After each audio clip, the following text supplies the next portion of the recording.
It's 2018 and people wake up early to go to work. The city is full as always. It was another quiet, inordinary day until some screams and roars are heard by the passengers inside a bus. They look around and don't see anything. Someone assumes a movie is being shot nearby, and that's just sound effects. Unfortunately, on that day, the world was attacked by unknown monsters. The survivors witnessed the real hell. The passengers did not know what was happening, and in an attempt to save themselves, they called the police. But in a matter of seconds, their heads flew. Those goblins had agile attacks. In a few minutes, the passengers of the bus were decimated. Not even the children were spared. On that day, Seoul lost 80% of the population. The protagonist was on that bus and was the only one to get out alive. He thought he was special, but years later, he discovered that he was a talentless player. 10 years pass, the scene changes to Jongno-gu in Seoul. Classes end and students go to eat at a street restaurant. A guy asked his friend how he did in the exam. Without thinking twice, the friend replied that it was too difficult, and he is sure he got all the questions wrong. He says he will give up studying and working in a trade or something.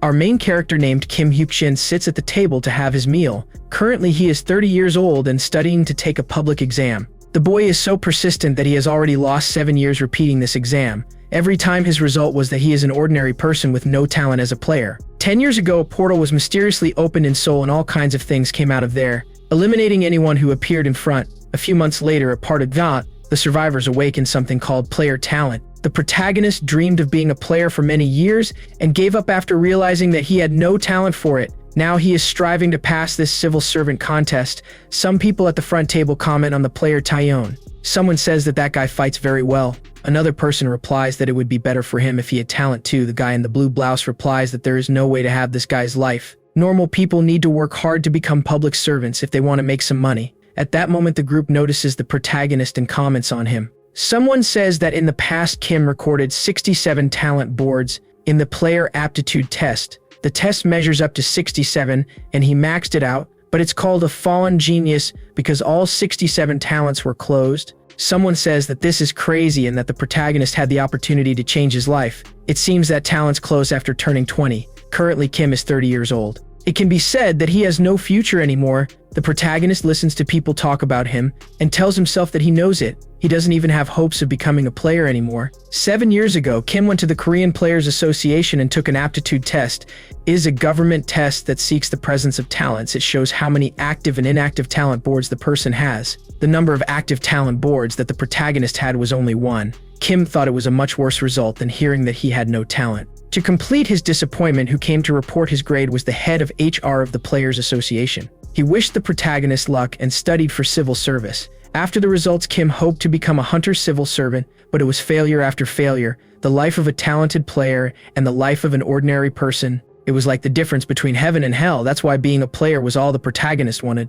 A little later, Kim returns home and goes back to school. This time watching a video on YouTube explaining the radical change that happened on April 27, 2018. The horrific incidents that happened during the cataclysm started the tutorial called Primordial Fog, resulted in 145,000 corpses of 150,000 people in Seoul. The man in the video adds that he was also lost in the primordial mist. This guy is Ma Song-hyeon. He did a lot during the cataclysm 10 years ago and is now a world-famous player. Sang always said in his videos that effort was more important than talent. Kim thinks this is silly because he tried hard and had no results. This thought always makes the guy angry. He says that he would have already woken up as a player if he really had talent, so he would get rich and show off all his fortune. From time to time, the protagonist catches himself thinking that it is his fault. The fact that his mother passed away due to the disease, and the fact that his sister started working in a semiconductor factory and years later passed away with a terminal illness, all this makes the protagonist bad. Kim does not get over that he did not give them a dignified life. He did not pass the talent aptitude test and also failed 3 times in the civil servant competition.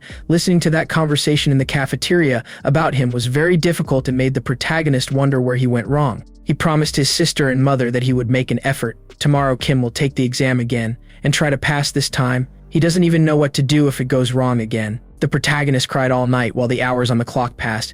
At a blue light burst from the room. The next day arrives and the clock strikes 5:50 a.m. Today is the day of the evaluation, and the protagonist feels that he has not slept at all. His body seems more tired than usual. He decides to take a shower to go to the course as early as possible. A few minutes later, the protagonist waits for the bus with other passersby. The day seems ordinary. The bus schedules are displayed on the dashboard. For some reason, Kim feels that there is something strange. Although he doesn't see anything different, he still has the feeling that something has changed. At that moment, bus 702 arrives and he gets on. Some people on the bus are talking on the phone. Kim decides to study before arriving for the evaluation. Passers-by talk about the group Pink Velvet that will release a song today. The protagonist remembers this old group. But it's been a while since he listens to anything because as far as he knows, the singers have retired. At that moment, the protagonist takes the notes he made about the beginning of the cataclysm and starts studying. A few minutes later, the passengers start asking what that dark fog is. Kim is startled hearing this. A horrible smell invades the bus and he is forced to cover his face.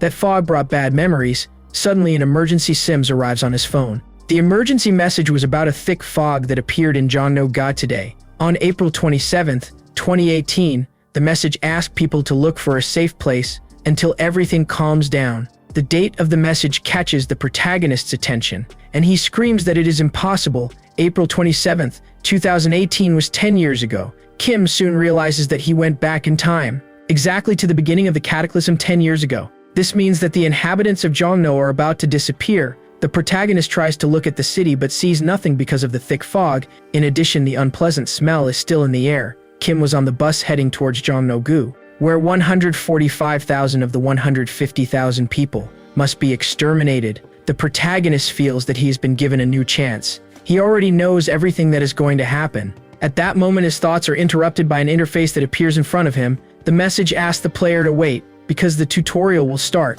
A countdown begins. 10 years ago, the first tutorial began in Jeonno. Dungeons were created and monsters invaded the city. The population had no chance to resist during the week of the cataclysm, which was later called the tutorial. But out of 100,000 people were fatally hit in Jeonno alone. The chance of survival was only 3%. It was marked as the worst day in human history. After that, the population had a victory. Existences known as players appeared. The players were those who subdued the monsters. The dungeons in Jeonno were cleared and players recorded what the combat was like inside them. The footage was used to create virtual dungeons, so people could train without getting really hurt. Thanks to this, the world slowly recovered from the cataclysm. The protagonist has already experienced it once, so he memorized all the attacks and completed the virtual dungeons hundreds of times. It's hard to find someone who knew more about this incident than he did. Kim focused on memorizing everything even though he knew he couldn't become a player. At that moment, the protagonist feels the instructions of the strange interface that appeared. These notifications also came up in the past. But Kim has never seen it in person. He has only heard a few players comment on the interface. Suddenly, the driver tries to stop the bus and everyone holds on to the seat so it doesn't fall. People start to get scared and Kim was no different. He tries to convince himself that everything is fine. Because he has been through this in the past, the protagonist notices that so far no one is talking about the system notifications. This means that he is the only player on the bus. The notifications keep coming, and he is informed that the nameless observer is keeping an eye on him. Kim wonders if the nameless observer is a guardian or something. The new message says that the observer wants to grant a bonus from the tutorial. Kim soon remembers that she heard that this bonus was given to a famous ranker from the past. Guardians are beings who despise players. A player's fate is decided by the bonuses and favors that a guardian grants them. Guardians exist in a dimension above players, and that's why they use nicknames when they contact with the players. The guardian who talks at that moment with the protagonist takes on the name of Observer. For some reason, Kim feels calm, as if he is watching from a third-person perspective. At that moment, the notification warns that the tutorial mission will start in 10 seconds and a countdown begins. The driver warns the passengers that the fog is too intense and he cannot continue driving. The passengers are about to leave the bus and complain that they are going to be late for work. The protagonist yells for everyone to lie down on the ground and be silent if they want to survive. Kim again receives a message about the observer being interested in him. At that moment, the passengers notice something on the bus. A portal appears in front of everyone, and the notification warns that the intermediate administrator has appeared. A girl with white hair and wings comes out of the portal. The administrator introduced herself as Sena and said that, from now on they are in the tutorial. The first mission of the tutorial is to survive for 7 days without leaving the tutorial area. The next difficulty will be based on the number of survivors. This is information that the protagonist needed to finally understand that he has gone back in time and is at the beginning of the cataclysm. The passengers ask Sena if she's shooting a movie or something. The administrator says that they need to join forces to survive the tutorial mission. The guys think it's a joke, but when a corpse is thrown on the bus, they realize that something is wrong and try to call the police. Kim realizes that those things are using the same strategy as before, cause fear by throwing human corpses around. The goblins are the first monsters to arrive and the notification warns of the first attack. Goblin troops arrive in the district and try to storm the bus. The passengers scream in horror. Someone tells them not to open the window. The protagonist knows that taking shelter is the best option. In the past, humanity has figured out how to survive an attack by goblins. First of all, you should never face the goblins head-on. Those things are stronger than humans. Kim knows that they will soon break through the bus with their attacks. At that moment, the door is broken. The protagonist yells for the passengers to lie on the ground in silence. People didn't understand how they could survive if they stayed put. Kim realizes that the passengers are too shaken to follow his orders. The system notifies him that the status window and inventory have been activated. The status window appears in front of him, displaying his level 1 and his stats. The protagonist is surprised because they are all above 10. He remembers that in the past life there was a player named King of the Fist whose stats during the tutorial were no more than 9. Kim is happy as the passengers get desperate. The goblins invade the bus. The first passenger is attacked with a sword. In a few minutes, several corpses are left on the ground. The goblin notices Kim lying down and checks if he is alive. The protagonist used the bonus he received from the Guardian called the Observer's Calm Eye. Fortunately, it took effect, and the goblins thought he was a corpse. According to Kim's memories, there are some safety zones in the tutorial field. One of them is inside bus 0914. To fulfill the safety condition, you just need to stand still. He managed to stay calm thanks to the bonus he received from the Guardian. In the past, the first goblin attack lasted about 10 minutes. The protagonist waits for the time to run out to get to a safe zone. Suddenly, the goblin checks again if he is alive. Kim is pulled by the hair, and the monster's mouth passes close to his face. He tells himself that everything will be over soon and just don't move. Suddenly, a new notification arrives, saying that the brave Lion King wants to give him a chance. Kim is surprised to get help from another Guardian. This time he won an elixir of high strength. The system says that the Lion King wants to see his courage. That high strength elixir increases strength by 6 temporarily for 10 minutes. As far as he remembers, when a player's level goes up, he gains 2 bonus stats. The protagonist thinks that the Guardian's wish is for him to use the elixir against these cursed goblins.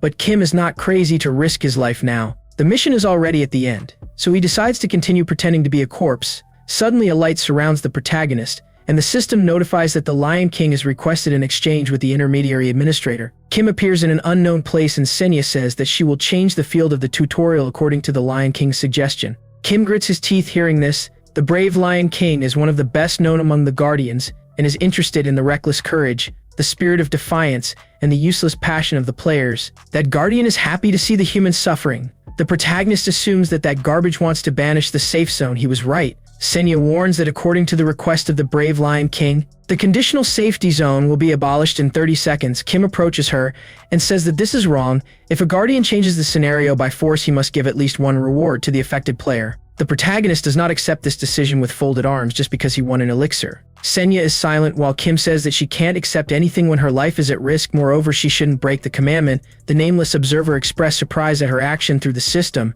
while the brave Lion King was silent. Sena asks, surprised if he spoke of the commandment. The administrator's surprise is understandable. In the past, humans only discovered the laws and commandments 7 years after the tutorial. Sena asks how he knows the commandment, and Kim replies that a player doesn't have to explain how he plays. She is silent, and he says that he has already lost 10 seconds here. This means that now she also owes him a reward. Sena replies that he is right. The position of intermediate administrator allows her to also give some rewards. So the woman decides to increase the duration of the safe zone by 10 seconds after the end of the conversation. In addition, the protagonist also receives a reward for changing the scenario. Kim wins a high-quality ointment for sharpening blades and a rusty iron sword. The cut of the sword is not so lethal. The protagonist expected more from the reward, but he has no alternative but to use it. At that moment, Sena sends him back to the bus. The time of the goblins is over, so they run away. Kim breathes a sigh of relief because thanks to the conversation he did not have to use the safe zone or fight. The brave Lion King uses the system to say that he is disappointed, but the protagonist does not care and mentally says that this Guardian is stupid. He gets up to leave the bus and feels like vomiting when he sees the bodies on the ground. It is a tutorial week. This means that he will still see many things, and if he wants to survive these 7 days, he needs to prepare. The basic now is to get water and food. He has memorized everything and knows that the convenience store about 300 meters away is his main priority. Kim has studied this place for 3 years and needs to get there as soon as possible. He runs towards his goal. Meanwhile, some screams ask for help. The protagonist realizes that there are still survivors, but you can't see it because of the smoke. Anyway, he runs trying to dodge the cars on the street. Kim knows he can't be late arriving at the convenience. For some reason, he still feels calm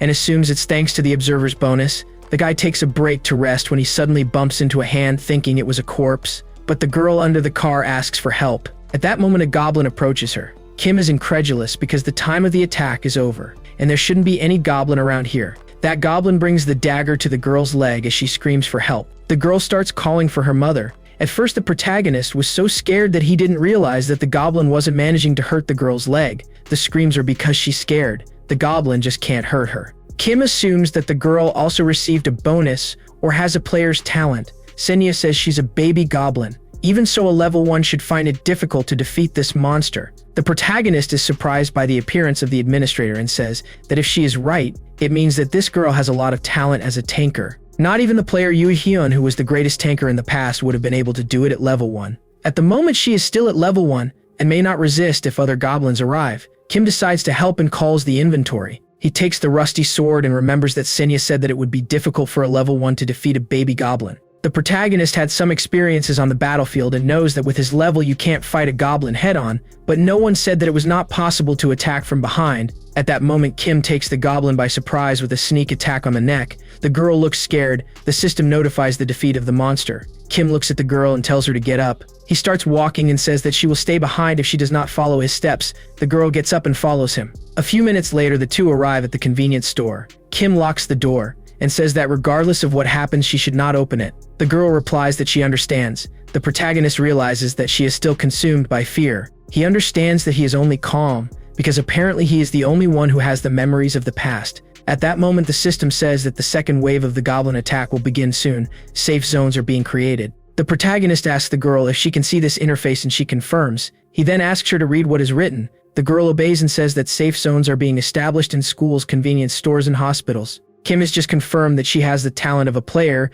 Usually convenience stores are announced as safe zones in the second wave, but players with talent can see that hospitals are also safe zones. The protagonist can also see a new notification presents a extra list of safe zones and says that the second wave of attack has begun. Kim repeats that the girl should not open the door no matter what. If she thinks it is better, she can even sit far away and turn her face. The attack starts outside the safe zones. People enter into hand-to-hand combat with the goblins. Several corpses are already scattered on the ground. Some survivors end up finding the convenience store and try to enter the safe zone. They shout for the protagonist to open the door. Kim holds the sword while the girl stands with her back to the door. For a while, the protagonist didn't feel anything looking at those corpses on the way to the convenience store. But now he feels guilty for denying help to the survivors. Suddenly, those guys are caught by goblins. Kim knows that there is no way to survive for so long outside the safe zone. If he allowed those people to enter, the safe area would disappear. So the only option is to watch the attack. These are the rules created by the Guardians who watch humanity. They see it as a game.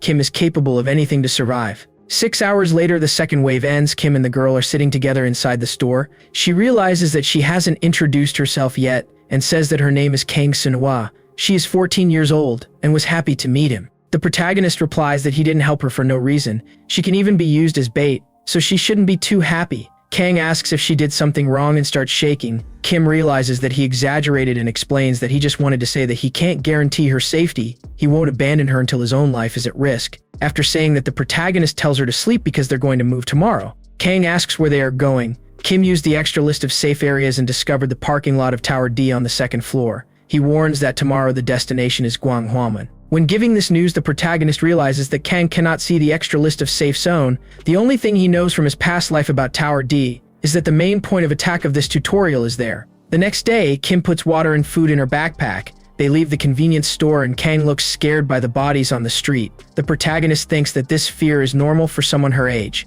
The city has been all destroyed. So far, they haven't found any survivors. Kim calls Kang and says that if she sees something like a jelly crawling around, it's to warn him. The girl points to a place and asks if he's talking about that thing. The protagonist takes the sword. He didn't expect to find a slime so soon. These monsters are neutral that don't have the level displayed. Usually even a child can hunt. With a swing of the sword, the protagonist eliminates the monster. He feels a familiar sensation when holding this blade. Suddenly, Kang interrupts his thoughts and asks why the slime disappeared. The protagonist replies that it is because these monsters will be the weakest. They will continue to appear until they are defeated. Kang says he will be attentive. Kim turns his attention to the sword and wonders how he managed to handle it so well. The only time he picked up a sword was during the virtual dungeons. He feels he had a quick adaptation. A few minutes later, Kang warns about the slime. Kim defeats the monster with ease. This is already the fifth that appears. The protagonist realizes that the girl is better than him at detecting these enemies. The system announces that he has risen to level 2 and gained 2 bonus stats. Kang affectionately calls the protagonist by the nickname Appa and asks why his body shone. Kim replies that it was because he leveled up. Whenever he gets stronger it happens, Kang is surprised and says that he will strive to level up too. That is the first time the protagonist has leveled up, since in the past life he was just an ordinary person. Now Kim is determined to level up as soon as possible. After eliminating some slimes, his level increases again and he receives another random bonus stat. The protagonist remembers that in the past the player Yuyan was known as the finisher of the tutorial. He left a record that talked about the bonus stats, but even he found it difficult to get them. It's strange because the protagonist has already gotten this bonus twice and is still at level 3. In the past he failed the aptitude test, and until recently he thought he had no talent at all. Now the protagonist comes to the conclusion that in the beginning he will be an advanced player, but then he will not have any more advancement and will go back to being an ordinary person. Kim has already accepted this reality, but he thinks it is not so bad because he has already managed to get the attention of the Guardians. The protagonist's only goal in this new life is to get 1,000,000,000 won.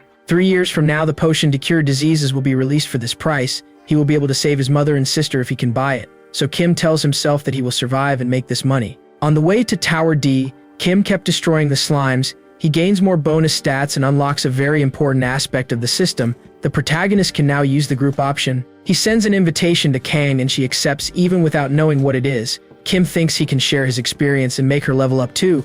The system warns that the observer has his eye on him. Kang looks at the protagonist and warns that he will work hard so that he does not abandon her. Kim feels a little sorry but warns that she must prove it with actions instead of words. The protagonist seems calm on the outside, but inside he tries to convince himself that he can defeat the thing that is on the first floor of Tower D. His fear is not being able to protect Kang during the fight. The two arrive at the building. Kang notices a fox and asks if it's a monster too. The protagonist says yes. It's a passive monster that gathers with others of his kind to retaliate against the attackers. The girl is concentrating reading the information on the interface. When she is suddenly attacked, the foxes jump on her in a group and start biting. Fortunately, the girl doesn't take much damage. Kim cuts the enemies in the neck. Kang looks impressed. The protagonist levels up and asks if everything is okay. Sena asks what his level is. Kim realized that the administrator was following him all this time. She probably accompanies the players during the tutorial. He replies that he is at level 8. Sena is surprised and checks the system. The nameless observer expressed surprise as well. Other guardians are also keeping an eye on the protagonist. Not even Kim understands how he got it. He calls the status window and sees that the stats are at 14. The growth is amazing and the boy realizes that he needs to take advantage of the opportunity. He turns to Kang and tells her that now they are going to attack the dungeon of Tower D. It is important that she follows the instructions she will receive, otherwise she will probably be murdered. Kang starts to stutter and he says that everything will be fine, just obey and they will get out alive. A few minutes later, the protagonist defeats all the foxes. He gave the iron gauntlets he received from the hunt to Kang, just to make sure everything will be fine. Now the preparations are complete, and all that remains is to follow the plan. Kim reaches the first floor and a message says that the level to enter the tutorial dungeon is 5. The protagonist confirms and they enter. The goblins notice the presence of the newcomers. Kim tells the girl that they should do as they planned. In the next moment, the protagonist removes Kang from the group and tells her to start with the goblins. The girl obeys and goes towards the target. She uses the iron gauntlets to protect her fist and increase the damage to the enemy. In this dungeon, the goblins are not as strong as outside. In this area, they are neutral. The protagonist chose to start with the goblins first because that way the foxes will not attack. Kim is impressed when he sees Kang's ease in finishing off the goblins. The attacks that the girl receives do not even cause damage. In a matter of minutes, most of the targets are eliminated. The protagonist says that it is better to rest because the mini-boss must appear when all the goblins and foxes are defeated. Kang seems to have rested and is ordered to eliminate the remaining foxes. She goes back to work and is watched by Kim. He didn't think the girl was so good. At that moment, a new message arrives for the protagonist, and he is informed that he received a pause. The Guardians are interested. A pause is basically a power that temporarily isolates you from everything on a field. It's an item that only the admin can use, but the protagonist never thought that Sena would spend something so expensive on a player like him. The admin referred to Kim as insane who tried to guess everything until now, then asks if he could imagine this. The protagonist replies that maybe he did. Sena calls him a fool for wanting to face the level 13 goblin soldier when he is only at level 8. The truth is that the woman wants to stop his advance because she doesn't want him to be eliminated now. She warns that it is very dangerous to enter there. The protagonist asks if she is worried about him. The administrator can't answer. Kim comes to the conclusion that he is an important content for the beings who are watching. mainly because he is acting as if he knows the future. This must have interested the Guardians. The protagonist takes advantage of this and says that Sena couldn't come up with any good excuses. He dares to say that she speaks very badly. This opinion of Kim's is because he hadn't heard of her in the past, so he assumed that Sena didn't work well as an administrator and was excluded before things could move forward. Sena asks if he's trying to insult her by saying that she talks very badly. Kim replies that she's trying to help and suggests a method to make things exciting for the Guardians. When the pause is over, just say that he cannot defeat the goblin soldier. The protagonist intends to face the goblin and surprise the Guardians. Sena seems skeptical, but Kim says that the Guardians will be surprised to see a level 8 defeating a boss. In addition, Sena will also be praised by the show. But before the protagonist asks for a deal in exchange for helping her arouse the interest of the Guardians, Sena is about to cast a spell while telling Kim not to break the limits of her patience. He says that if she does something against him, it will be a waste to have used the pause. The administrator agrees and asks what the deal is. A while later, Kang finishes the monsters and runs to Kim. Her current level is 7. The system warns that the conditions for the mini-boss have been met, and the goblin was summoned. He was bigger than the protagonist thought. So Kim hides with the girl and says that this is crazy. The goblin soldier throws a spear at the wall they are hiding. The protagonist hugs Kang and realizes that it will be difficult. The ability of this monster is blade throwing. Kim has a plan to win and puts the girl back in the group. Then he gets up and tells Sena that this is how a level 8 player defeats a mini-boss. The protagonist holds the sword in front of the opponent while the goblin soldier points the spear at him. That monster displayed a superior aura to the other goblins. Kim learned in the past life that this soldier usually has 2 attack patterns. The first is stabbing and the second is balanced attacks.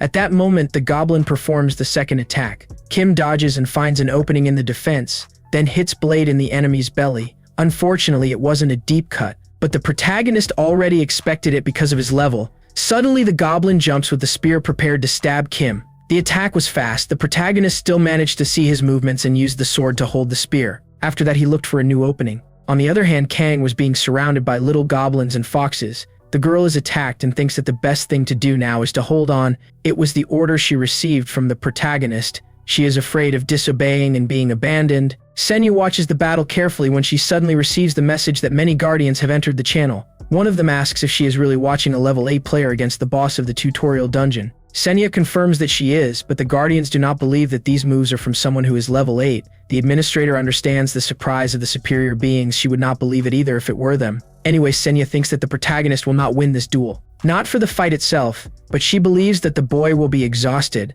At that moment, the protagonist screams for Kang. The girl uses her fists to finish off the goblins and foxes. The protagonist has leveled up thanks to the XP acquired by her. This time the blade works better on the enemy's body and Kim recovers her stats. Leveling up not only increases his stats but also recovers health and removes all status conditions. The protagonist took the opportunity to ask Kang to fend off the beasts. The girl obeys. From the beginning, Kim's plan was for Kang to share the experience he is having while he continues to fight the boss, so he can recover from all injuries and hit the enemy's weak point. Kang actively follows the plan. The protagonist avoids the boss's attack until he reaches the level he needs. The enemy's blade passes very close to his face and he is almost hit. The system warns that his current level is 10. The protagonist stops running and jumps towards the boss's neck. The next moment the blade hits the opponent, but the cut was not deep. In fact, this was Kim's strategy to gain momentum and hit the blade on the back of the goblin's head. He executes the attack successfully. The rusty sword was destroyed after this blow. The system warns that the protagonist is the first to hunt this monster. In addition, the victory was recognized as solo. At that moment, Kang runs towards him and hugs him. Kim hugged her back without even realizing it. The system notifies that a hidden condition has been fulfilled. The protagonist wonders what kind of condition this is and hopes that it is not something bad. Meanwhile, near the building in Gwanghwamun, a man uses his fists to defend himself from the group of level 7 wolves. The other survivors are surprised because a single blow was enough. This guy who defeated the wolves with his fist is the famous Yu Hian. In the past, he was known as the King of the Fist. The survivors praise Yu Hian, saying that he is the strongest in the tutorial. At that moment, the group notices Kim and Kang inside the building. Yu Hian starts waving at them. The protagonist looks on and can't help but recognize the King of the Fist. The scene changes to a few minutes ago, when Kim has just defeated the boss of the dungeon. Before entering the building, he was sure that he was someone with no talent at all, but the chance of defeating the goblin soldier was 50-50. This means that there is a chance that he will continue to be a talented player after the tutorial ends. Suddenly, the system introduces a new guardian who has her eye on him. This guardian is called Lady of the Scale. The name is familiar to the protagonist, because in the past life he heard rumors that the Lady of the Scales was much loved by the players, unlike the brave Lion King. She prioritizes the safety of the players. Kim didn't expect that she would be interested in him. He assumes that the Lady of the Scales is only doing this because she thinks he is helping an abandoned child. Sena interrupts her thoughts by taking a sword from the inventory. She tells the protagonist that it is her reward for defeating the boss. It is a normal quality iron sword with a medium and medium durability attack power. It's better than the previous one that the protagonist used at least. Kang asks where they are going now, and Kim replies that for Changjashan, they will hunt as many wolves in the city as possible. The girl asks if they are not foxes. The protagonist replies no, this time they will hunt level 7 wolves and the bosses of the level 9 pack. Kang asks how he knows so many details. Kim lies saying that he heard some rumors. Initially, the protagonist's original plan was to wait in a near safe zone until the King of the Fist attacked the second floor of Tower D, but changed his mind after knocking down the monster from the first floor. Now the protagonist has another goal that goes beyond just surviving. He tested his talent today and proved that it is possible to raise the money to help his family. Kim doesn't know how long her talent will last, so she decides to benefit while she still has a chance. The scene changes to the current moment. Yoo-hyun meets the protagonist and asks if he is a survivor too. Kim didn't think he would meet the King of Fists so soon. Later, this man will become one of the 8 most famous players in Korea. The protagonist confirms that he is a survivor. He notices the group that is with the King of Fist and notes that this guy is really talented for being able to protect so many people. At that moment, Yoo-hyun suggests that the protagonist and the girl join them. The man thinks that a larger group has a better chance of surviving. Kim avoids shaking Yoo-hyun's hand and says that he is okay with going alone. This surprises the King of the Fist and his group. The protagonist explains that there are only a few days left for the tutorial to end, and he thinks he can turn around. Yoo-hyun replies that if he prefers it that way, that's fine, then wishes him good luck. The group thinks the protagonist is being too convinced. He is the first person who denies Yoo-hyun's help. The King of the Fist says goodbye. Kim decides to give advice before going. He warns that if he encounters a monster too strong and things get out of control, the King of the Fist should aim for the left eye. Yoo-hyun thanks him for the tip. Later that day, the protagonist arrives in Cheonggyejeon. Kang asks if he thinks that group will be okay. He replied yes, because the guy who is the leader seems very strong. In fact, the protagonist's memory said that only Yoo-hyun would survive. In the past life, they finished the first floor without any problems, but Tower D took all the members of the group. Only the King of the Fist remained alive. He received the title of Tutorial Finisher because he was the first person to clear the dungeon of Tower D. Years later, Yoo-hyun revealed that bringing other people to experience the dungeon on the second floor of Tower D was his biggest regret. The protagonist is not sure if this scene will repeat itself again, but he couldn't risk being murdered like the other members of the group. Suddenly, Kang catches his attention, saying that he found the target. Kim says it's time to hunt. The girl uses a staff to hit the monsters, while Kim uses the sword. He is willing to pass level 10 as soon as possible to improve his state. After a few minutes of attacks and several corpses on the ground, the girl realizes that it is much easier to use a staff than steel fists.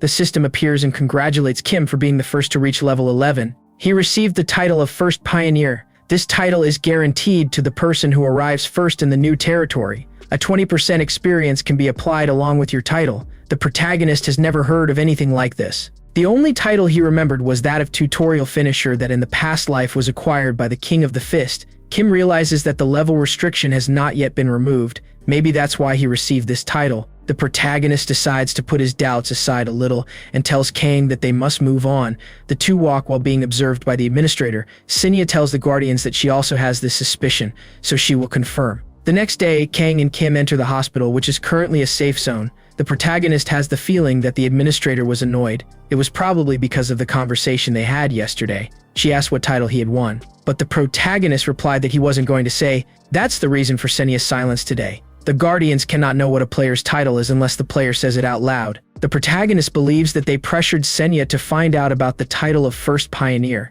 Anyway, Kim decides that won't happen for now. After that, he and Kang talk about the next destination. The scene changes to the building in Gwanghwamun. Yoo-hyun warns the group that he doesn't know what danger is waiting for them inside the dungeon, but is sure that he will have many rewards. So that makes it clear that he intends to enter the dungeon and wanted the group to go with him. The members trust in Yoo-hyun's strength and say that they will accompany him. The guy is happy and says that they will get ready to enter tomorrow. Meanwhile, in Cheonggyejeon, the wolves continue to be defeated by Kim's sword. Kang says that this time it was faster, and he replies that it's because they're used to it. It's the second consecutive day of wolf hunting. The protagonist has reached level 12. At the moment, the attack is so fast that they are waiting for the wolves to reappear. Kang points to a wolf that has just been reborn. The protagonist eliminates the monster again. At that moment, a red notification appears. The message says that all the qualification conditions of the hidden piece have been met. Kim grits her teeth, realizing that she has failed to stay away from danger. Suddenly a crack appears welcoming the King of Wolves, better known as Lycanthrope. The protagonist looks horrified at the enemy and yells for Kang to run. The two try to run away and the girl asks what is happening. Kim says she can't explain it now. Lycanthrope leaves the portal enraged. The protagonist manages to hide with Kang and the system notifies that the howl has affected the players' bodies. The girl falls to the ground feeling her body paralyzed. Kim asks her to crawl into some car and stay hidden there. At this point, the protagonist can no longer hide. He did not expect to find the Lycanthrope during the tutorial. It is likely that this king is stronger than the boss of Tower D. The protagonist can't even see his level, but assumes that the monster is between level 20 to 25. It is definitely not an enemy that should appear in the tutorial. The difference in level is too big. With no other alternative, the protagonist uses the high resistance elixir.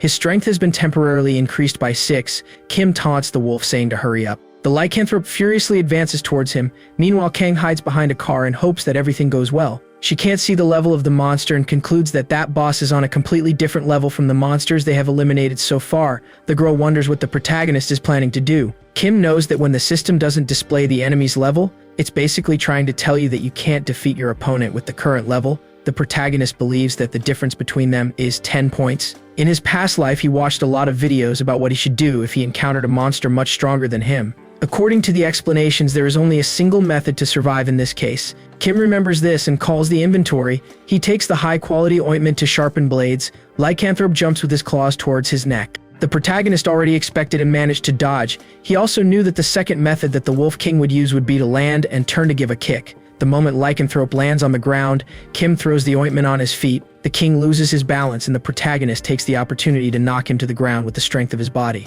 then hits several blows with his fist on the enemy's face. The hint that the protagonist saw in the past life is that to defeat Lycanthrope he would have to push him into the water. At that moment, Kim throws the monster into the river. Kang looks impressed as the protagonist tries to catch his breath. Suddenly, Lycanthrope reaches the surface and the girl screams that he has shrunk in size. The protagonist says that now he must be no different from a city wolf. Kang praises Kim's martial arts, and he replies that he has never trained this before. The girl says this is even more amazing because he looks like a fight movie character. Kim gets a little embarrassed and doesn't think it's as amazing as Kang thinks. Without wasting time, he enters the water and ends up with the Wolf King. Several screens of the system warn him that he has leveled up. The protagonist earned the title Excellent Hunter thanks to the defeat of Lycanthrope. He also won some coins as sponsorship from the Nameless Watcher and the Lady of the Scale. The Guardians were happy with their strategy. However, the brave Lion King mocked, saying that it was a coward strategy. Sena appears after Lycanthrope is eliminated. She confirmed that the protagonist has reached level 15. So it's time to explain about the item shop. Kim had already heard about it in her past life. Sena explains that he can buy special items with the coins he has.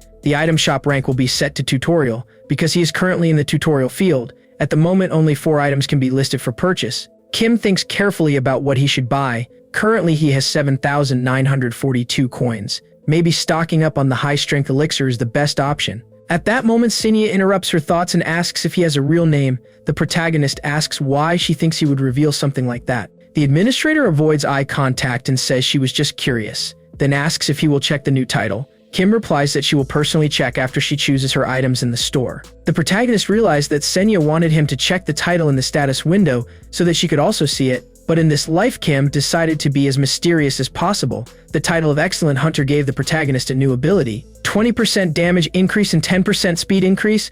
Apparently it is better than the first title. He is happy with this and decides that his next destination is Tower D. Kang asks, surprised, if it is the second floor of that dungeon they fought the goblin soldier. Kim replies yes, and she asks if he didn't say it was too dangerous. The protagonist says it's true. On the second floor, there is a guy much more dangerous than the goblin soldier. The scene changes to Tower D where some corpses were scattered on the ground. Only Yu Hyun is still standing. He looks scared at his opponent and wonders how he can win from something like this. The giant goblin stares at him with hatred in his eyes. The King of the Fist is determined to win because he doesn't want the same fate as his comrades. At that moment, Yu Hyun hits the fist in the giant's face, who quickly counterattacks with a punch to his shoulder. The guy feels intense pain and realizes that his bones have broken. Even after several attacks, the giant remains intact. Yu Hyun feels that he is fighting against a concrete wall. He doesn't know how he will get out of here alive. At that moment, a flashback flashes in his mind from when the protagonist advised him to aim for the left eye if he encountered an extremely dangerous opponent. The King of the Fist decides to use this information to his advantage, but before acting, he is hit in the stomach by the giant. The attack continues and he is thrown into the wall. Yoo-hyun receives a lot of damage and cough red liquid. He has already given up hope of getting out of here alive. At that moment, the system announces the entry of new players. Kang looks scared at the condition of the people. The protagonist is warned that he can only escape from this area 10 seconds after entering. The boss of the tutorial, called the Magic Troll, notices the newcomers. Kim looks around and hears some whispers asking for help. There are still people alive among the corpses. Yoo-hyun fell unconscious after the last attack. The protagonist takes the healing elixir from the inventory. Suddenly, someone tells them to run away. The man in the brown clothes sitting on the ground warns that there is no way to beat this boss. It is better to take advantage of the 10 seconds he has to escape. Kim gives the healing potions to Kang and asks her to heal all the injured people she meets. She must tell the healed people not to interfere when the fight starts. At that moment, the guy again yells to go away or they will end up as he. The protagonist is confident, because no one knows the monster on the second floor as much as he does. This boss also doesn't show the level. Trolls are famous for their excellent vitality and resistance, while the magic troll is known for its strong physical blows and doesn't take any damage from unarmed attack. That's the reason to remain intact after fighting the King of the Fist, but there is a downside to all this. At that moment, the giant tries to attack him. Kim dodges it without problems, because this type of monster has slow attacks. There is no strategy to beat the troll, so what the protagonist thinks about doing is hitting the blade until the opponent can't regenerate. In his past life, the King of the Fist was able to defeat this thing with his fists. The blows were so good that he didn't give the troll a chance to regenerate. At that moment, the man looks surprised to see that the boy is managing to get red liquid from the troll. The protagonist uses the title of Excellent Hunter. So far, he manages to dodge the blows without any problem, thanks to the points he put in agility before getting here. Kim thinks he can win the fight as long as he's careful with it. He takes a few hits with the sword at the enemy. 1 hour later, the duel is observed by the members that Kang managed to heal. They are impressed with the newcomer, especially because the protagonist has already been fighting for 1 hour without rest. The man in the brown clothes confesses that he thought Yoo-hyun was an incomparable genius, but needs to change his mind because this boy is much better. After almost 5 hours of attack, the troll is still alive. But the protagonist realizes that there is little left because the monster seems to be on the limit. Kim feels that he would not have made it this far if it was his past self without talent. He decides that he will not think so because what matters is that now he is a player. So we'll concentrate the last 15 minutes to destroy this thing. Suddenly a message arrives saying that the brave Lion King wishes to offer you a favor. The Guardian sent a power called superhuman strength. Now Kim's next attack will be 100% stronger. The protagonist is not happy about it because he spent many hours causing damage to the monster to finish without any help, but now this power of the brave Lion King will end his plans. In fact, that power hinders more than helps. The guy in the brown suit is surprised by the injuries the boy has already managed to cause. Kim doesn't stop cursing the Guardian mentally. He's sure the guy messed up his plan on purpose. The protagonist even says that if one day he has the power to end a higher being, the brave Lion King will be the first on his list. Kim is in doubt about what he should do. On the other hand, Kang continues in the function of healing the injured and realizes that Yoo-hyun has woken up. The guy looks ahead, scared, looking for the monster, and sees it with a different aura. Suddenly an arrow is shot from the bow and hits the boss's left eye. Kim remains motionless. The person responsible for defeating the boss starts saying that he wouldn't let anyone steal his reward, since he was the one who got here first. Kim tells him to run. The guy doesn't understand what's happening and the protagonist screams that he won't be able to save anyone. At that moment, the system notifies that the troll's consciousness has been restricted. The monster simply stands up as if it has not taken any damage. Now the magic troll has entered berserker mode. The dungeon area has been disabled because of the boss's loss of consciousness. At that moment, the protagonist desperately screams for Kang to run. She obeys and he asks her to go to the escalator. The system warns that the escalator can only move 15 people at once. The troll starts the attack with the man who shot the arrow at him. Yoo-hyun watches the scene in horror. Kang and Kim continue running. The protagonist feels that it is his fault. The mistake basically happened because of the greed of the other players and because that damn Guardian wanted to harm him. So he feels guilty for not considering these possibilities. In addition, now that the dungeon has been deactivated, the troll is not limited to only the second floor, which means that the entire building is without security. With the exception of the basement, the protagonist asks the girl to go down the stairs to the second floor of the basement. The only safe area is the parking lot on the second floor of Tower D. Kim opens the door and finds the emergency stairs. At that moment, a roar catches his attention. The troll managed to reach him. This means that the people on the second floor have already been exterminated. Suddenly, the opponent advances to grab them. The protagonist grabs Kang by the arm and throws himself down the stairs with her. The girl is worried, and he says not to panic. Unfortunately, at that level, the protagonist cannot take any hits. Otherwise, it is likely that he will not survive. The boy cannot help but curse the fact that the safe zone is so far away. They keep running towards underground and find a door. The protagonist says that it is enough to break it and they will be safe. As soon as it rings the door, the system notifies that it has detected a critical situation. Kim remains motionless, and even without looking back, he feels that he is going to be attacked. There is no time to find another way out, and he has nowhere to run. The fear was so great that he forcibly awakened the ability of Sixth Sense. The troll's fist arrives at the protagonist in a matter of seconds, and he closes his eyes. But she doesn't feel anything and realizes that Kang went in front to block the attack. Kim screams for the girl. Kang made this decision because when she saw the troll's attack, she knew that the protagonist was not going to survive. In addition, he had already done a lot for her, so the girl decided to sacrifice herself. The lady on the scale was impressed by her courage to give her life for someone else, and that's why she granted a shield platinum. It was thanks to this that Kang did not receive the troll's attack directly on his body. Eventually, the shield was broken because the strength of that monster was on another level. The protagonist realized that it was a platinum shield by the noise of the defense. Kang ends up fainting from the pressure of the fist against his body. Kim carries it in his arms and runs towards the entrance door of the secret area. All he has to do now to stay safe is go through that door. The protagonist breaks the door with the weight of his own body. The troll approaches but can't get in. Kim is happy that this monster is different from those who can enter a safe area. Without wasting time, he tries to wake Kang up and sees that she has really lost consciousness. In addition, his arm was badly injured when he tried to stop the attack. The protagonist takes a portion of healing and uses it on the girl. He doesn't understand where she got that ability from, but they are alive thanks to this. Outside, the troll knocks on the door trying to get in. Kim is annoyed by the noise. At that moment, the troll explodes. The protagonist looks at it without understanding anything, but the system warns that the reason was that the boss was already in his final moments when he activated the Berserker mode. The administrator appears. The system notifies that the next difficulty will be based on the number of survivors. A total of 5,087 survivors have been detected, and therefore the next difficulty will be low. The players outside are relieved that they finally got a break. The protagonist realizes that the number remains the same as in his past life. Anyway, it doesn't matter now. He was worried because he used all the potions to his advantage to wake Kang up and she remains unconscious. The system adds that the rewards will be distributed by the administrator. In addition, the title of Tutorial Finisher will be given to players who survived in the main dungeon. Yoo-hyun was the only one who received the title. It was as the protagonist thought. After a few minutes, Kang still hasn't woken up. Kim didn't want to have to do that, but proposes an exchange with Sena. He wants to save Kang's life, so he needs to level up the item shop to increase the quality of the healing potion. Sena asks if he really wants a contract for it. Kim replies yes and buys the high-quality potions. After the contract between a player and the intermediate administrator, the Guardians will only be able to assist the target player if the administrator allows it. The more interesting the player is, the better the administrator's earnings will be. The protagonist believes that it must be quite expensive since the Guardians are always watching him. Closing a contract now wasn't his goal, but he couldn't let the person who saved his life pass away like that. Kim gives the new healing potion while telling himself that Kang was very brave for blocking that attack.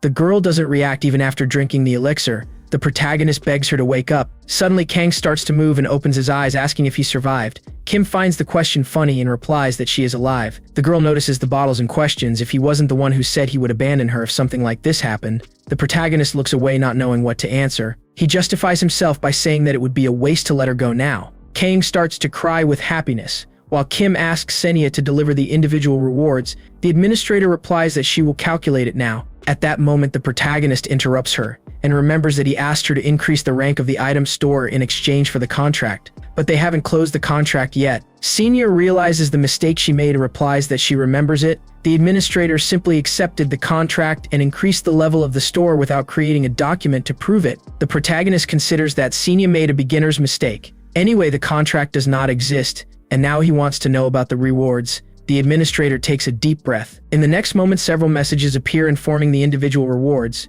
Kim seems happy with the awards. After 7 days, the tutorial ended. Players who survived will be able to claim all prizes based on their achievements. The protagonist did not know what his reward would be because in the past life he did not have any achievements. But now he was facing the system. Thanks to the fights, the protagonist received 3 more points in all statistics. His title of Excellent Hunter is leveled up and Sena asks if he wants to check the effects. Kim replies that he can do it himself. The administrator is discredited by this answer. The title of Excellent Hunter has increased to 20% strength and speed, in addition to 10% gain in experience. The protagonist remembers that he won this title after defeating the wolf lycanthrope when he was still at level 10. He never heard of this title in the past life because probably no one was able to win. Even so, he can't help but notice that this title is amazing, but it's nothing compared to the Sixth Sense that brought a skill called Fusion. There weren't many records about this skill in his past life. Some players witnessed the existence but didn't know much information about the fusion. The last record said that fusion is a strengthening method found in high-ranking players. This was another of the blessings that the protagonist received. First, he decides to focus on the sixth sense, because he thinks that this power can be infused with some bonuses he received from the Guardians, such as the Observer's calm eye, for example. He presses to merge the two powers. The system accepts the request and the protagonist is happy that it worked. Suddenly, he feels as if something sharp is going through his chest. Kang is worried. The system says that this is the side effect of the fusion. If the pain is not endured, it will result in the player's death. Kim starts spitting red liquid as she mentally talks that the system should have warned her before. Her eyes turn red and he falls to the ground. Kang runs to him, asking him not to leave her here. The system warns him that the fusion was a success, and the innate ability called the Eye of Perception has been created. The protagonist begins to lose consciousness and the girl's screams become more distant. Suddenly, Kim opens her eyes and he realizes that he is alive. At that moment, he hears a noise and looks to the side. His sister looks angrily at him. Kim can see her mood thanks to the Eye of Perception. Hayoung is 24 years old and not a player. The system describes her as kind. His sister scolds him for being missing for 7 days without giving news and now ending up in the hospital. Hayoung yells that he didn't care about her or how her mother was. After saying that, she leaves the room and closes the door. The protagonist says that Hayoung hasn't changed anything. The girl starts crying outside the room and Kim hears clearly. He assumes that this ability is thanks to the fusion he did before losing consciousness. The guy feels bad for making her cry, but all this is to prevent her from going to work in that factory and also to help with her mother's expenses. He just wants the chance to live with her family again. At that moment, the protagonist's mother enters the room worried about her son. Suddenly, Kang breaks into the hospital and finds Kim's room. She jumps into his arms while crying, saying that she was afraid of losing him. The protagonist is happy that she is okay. In the end, Kim lived those 7 days of tutorial for the second time and survived. But now it was different. This time he survived as a player with talent, conquest and dungeon and reward. He couldn't even imagine that one day he would have skills. The scene changes to a little later at the Seoul Station. Everyone was living normally when suddenly a portal opened in front of them. The people who didn't live the 7 days of tutorial in Jongno never witnessed the appearance of the monsters and tried to report the case to the police. But Kim and Kang were some of the survivors who were there to find the portal for the second time. This time the protagonist can change things. A month has passed since the worst incident Jongno has ever seen. The news broke the news that only about 5,000 out of 150,000 survived the catastrophe. The event was named the tutorial and the survivors still couldn't overcome their fear. Many lost their family members in the incident. The news journalist welcomes the special guest who survived the tutorial. The famous tutorial finisher who saved many people during the catastrophe, Yuian, is silent. The journalist says that he played a very important role and some survivors witnessed his actions when he eliminated goblins and foxes with a single movement of the fist. The journalist says that his strength is admirable and asks what Yuian thinks of the title tutorial finisher. At the same moment, the king of the fist remembers the protagonist and confesses that he was actually lucky because the real hero did all the work and he just got the credit. The journalist says that humility is the trait of a hero and he really believes that the real hero was Yuhyun, just as other survivors also believe. The king of the fist does not agree with this. His answer was not even humble. The truth is that the real hero was someone else. There is no denying that without the presence of the protagonist, this guy would have been crushed. He himself understands that Kim's appearance was essential. Yuhyun has not seen him since the 7 days of the tutorial ended, but he is sure that the protagonist survived and promises that he will find him to repay the help. The scene changes to the dungeon that appeared at the second exit of the Seoul Station. People start to run away in fear of the monsters that can come out of there. Kang asks if the protagonist will enter, and he replies yes. They both enter the dungeon, and the system notifies them that the Guardians are watching. Kim decided to clear the dungeon before anyone else, because he has seen several videos about this dungeon in the past. In a while, several players will do the same as him.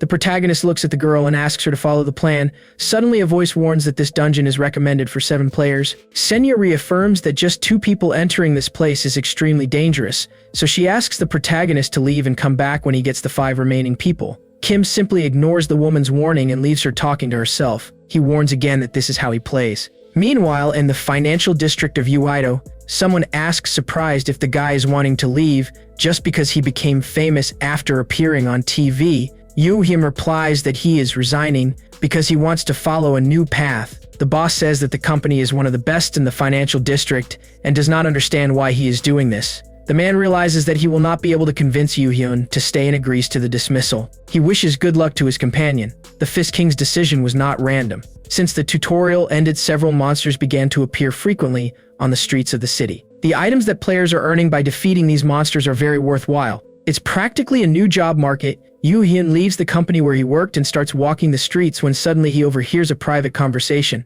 A guy tells his friend that it's better to run away from this place because a portal appeared at the Seoul Station just like the one that appeared in Jongno.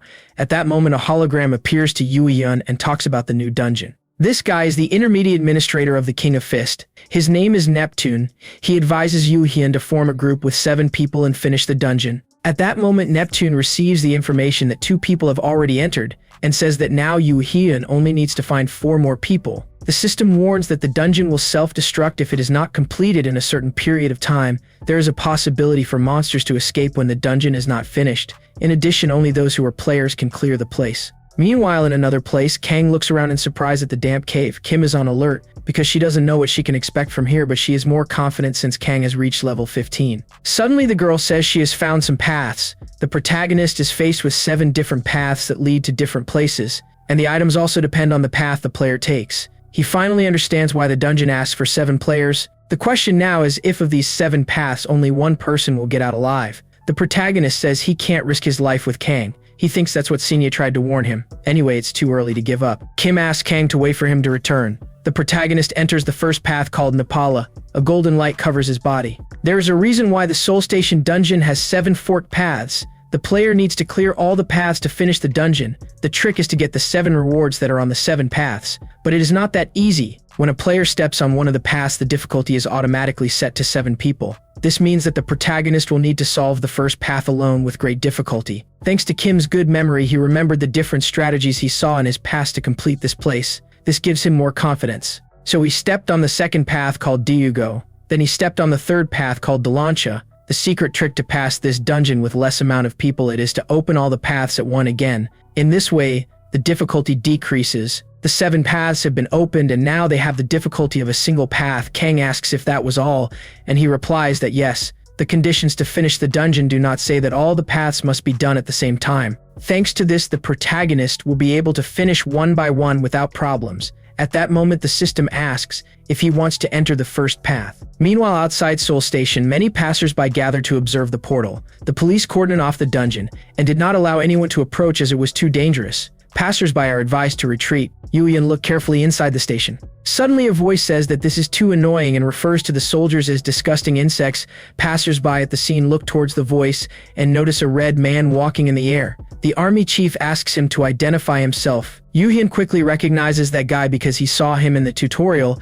He is also an intermediate administrator and his name is Chris. The King of the Fist gets annoyed because if that administrator is here, it means that that annoying guy is too. The head of the corporation uses the loudspeaker to give the orders for Chris to retreat, otherwise the team will shoot. Suddenly, the administrator grabs the commander by the neck and asks what he's going to do. The snipers position themselves while the boss is hanged in front of everyone. The rain of bullets flies towards Chris, but he uses a defensive barrier and hits the soldiers with a red liquid. The men catch fire and the cries for help are heard. Chris tells the players to go in and clean the dungeon. Suddenly, he looks to the side and finds someone he knows. The administrator refers to Yu Hyun as famous insect. The King of Fist finds the player he didn't want to see. The player says that it's been a month since they last met. He confesses that he didn't think he would find the tutorial finisher here. That player is Seo Ju-hwan. Yu Hyun greets him back. Seo met the King of the Fist during an attack against the goblins. People ran in fear of those monsters, but Yu Hyun seemed to face danger without fear. Seo says he understands what he came here to do.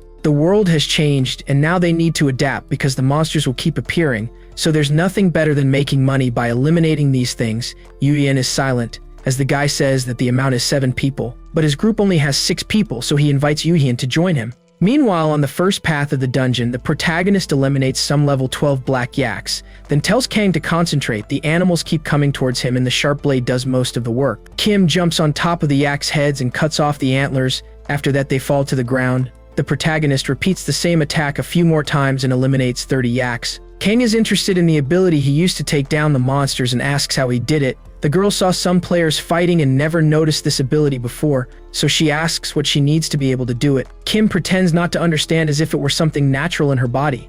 He knows that the girl is curious, but he can't risk revealing something important in front of the guardians, so he advises Kang to keep practicing so he can do it in the future. The observer Nameless was silent, while the lady on the scale liked his answer. Unlike the demon guardian who despised this excuse, Kang asks if it is enough to practice, and the protagonist replies that yes, if she gives all her best in the future she will receive the reward. This was the advice that the protagonist wanted to have heard in his past life. The girl decided to trust him. Suddenly, something catches his attention. Kim approaches and realizes that it is a floating ring.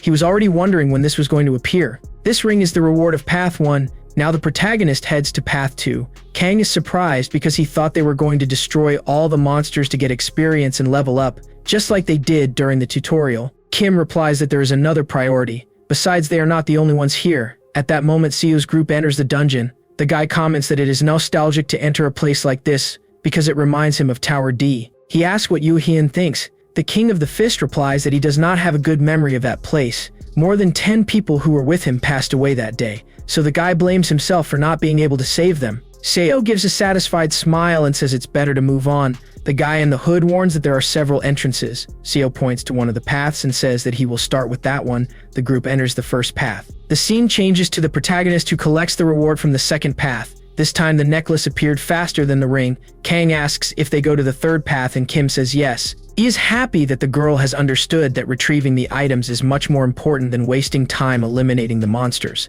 Suddenly she stops and apologizes. The protagonist asks what happened, and she says that she thinks she is too slow. The girl watched Kim eliminating several yaks at once, while she wasted time focusing on one. Kang adds that she thinks she is a burden. Kim asks if at any time she saw him making any useless choice. Kang replies that it is not, and he says that this is the right answer. The protagonist adds that she is a child and should not blame herself so much. After that, they enter the third path. This time they are level 14 purple yaks. Suddenly, one of the monsters shoots his horns at the girl. She is hit in the head and screams. The protagonist asks if it hurt, and the girl confesses that it didn't, but she's sure something flew in her face. Kim says that these yaks use the ranged attack to shoot their horns. It won't be much trouble for her to deal with it. Kang widens her eyes, asking what he just said. Suddenly, a second wave of horns fly towards her. The girl uses her arms to defend herself and says that the protagonist is much better at this than her. Kim replies that she is much better at blocking. Kang asks him not to take advantage of it just because she doesn't get hurt by these things. She uses the defensive barrier. Suddenly, the monsters fall unconscious to the ground. Kang asks what happened, and the protagonist replies that it happens after they throw the horns. The reward of the third path appears. This time it's a bracelet. The girl says that these yaks give a lot of experience and asks if they can't hunt the rest. Kim replied that she has already said that there are other people trying to finish the dungeon. If they clear all the rooms, there will be nothing left for the other players. At that moment, the Seo group faces the yaks. They go through some difficulties and need the help of the King of the Fist. Just one blow from Yoo-hyun is enough for that monster to fall to the ground. The guy is praised and someone says that he really deserves the merit of being the finisher of the tutorial. Seo gives a forced smile. The group keeps hunting and so far has not been able to find any rewards. In addition, the amount of experience points is very bad. Seo asks if Yoo-hyun agrees and the guy replies that yes, they haven't found anything worthwhile so far. Seo has a suspicion about it but prefers to keep quiet and go to the next path. All players confirm that they want to go to path 2. They find more yaks. This time there are several corpses on the ground with their horns cut off. Yoo-hyun wonders what this guy is thinking. Seo is very bothered. He knew that there were many items and rewards in this dungeon, but it seems that someone arrived here before them. Seo thinks this is unlikely since his group was the first to arrive here. Plus they brought Yoo-hyun. So he doesn't know who could be so strong to pass this dungeon. Suddenly Seo has an idea of how to find out who is doing it. He warns his companions to finish off these monsters because they will follow another path. A while later, the protagonist clears the 6th path. Kang tries to catch his breath. The reward is a shield. The protagonist realizes that the durability is too low to really be used as a shield. The girl says that all the items seem to be very good. Now, only the 7th item remains.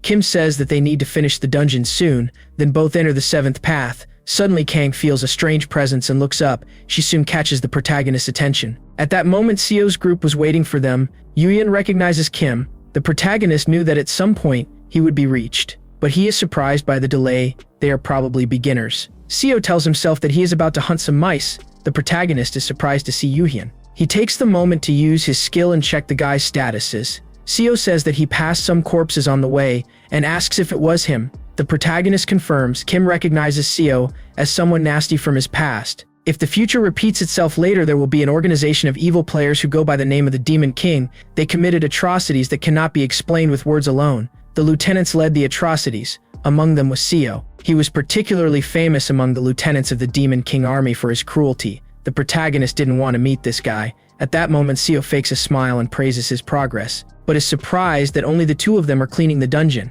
The protagonist replies that only him and Kang are enough. The guy agrees, saying that he saw his work on the way, but asks if he doesn't need 5 people to complete the team. Kim replies that he prefers it as it is. Seo's group doesn't like the way the protagonist talks. Seo asks for silence and says that he has a proposal to make. The guy says that he and his whole group were the best hunters during the tutorial, so they can join and finish the last path faster. Seo says that this is also safer for the protagonist. Then they share the reward and everyone leaves happy. The player adds that no one owns the dungeon and advises the protagonist to choose the correct decision. Kang notices the threat in the tone of voice. Suddenly Kim says he agrees but has one condition: he wants to buy the 7th item. After that, everyone enters the 7th path and faces the monsters. The players seem to work hard. Kang realizes that this way he is faster, but she feels that something is wrong. The protagonist has slowed down his movements a lot, and his attacks are also superficial. Kang is worried. Seo also kept an eye on Kim's attacks. He says mentally that he thought this guy was very skilled for being able to pass 6 paths alone,